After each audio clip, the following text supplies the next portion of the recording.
কম কথা বলা মানুষের 7টি বৈশিষ্ট্য। 1. চিন্তাশীল।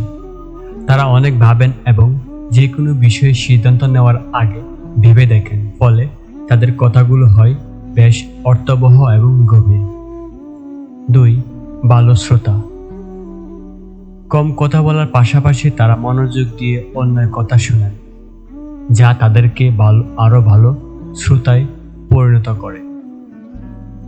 3. পর্যবেক্ষণশীল। কম কথা বলা মানুষের সাধারণত আশেপাশের ঘটনা ও মানুষকে গভীর পর্যবেক্ষণ করেন এবং অনেক কিছু শিখতে বা বুঝতে সক্ষম হন।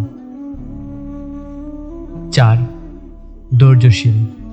তারা আবেগপ্রবণ হয়ে দ্রুত প্রতিক্রিয়া জানান না, ধৈর্য সহকারে পরিস্থিতি বুঝে তারপর নিজেদের মতামত প্রকাশ করেন।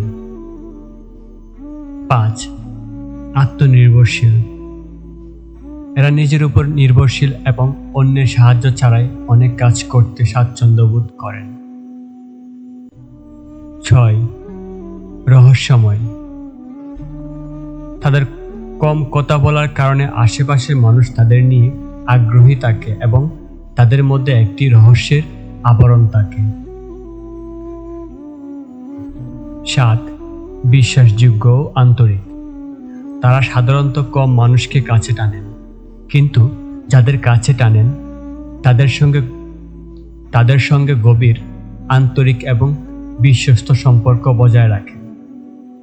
এই বৈশিষ্ট্যগুলো কম কথা বলা মানুষের স্বভাব ও আচরণকে আরও মজবুত এবং আকর্ষণীয় করে তোলে।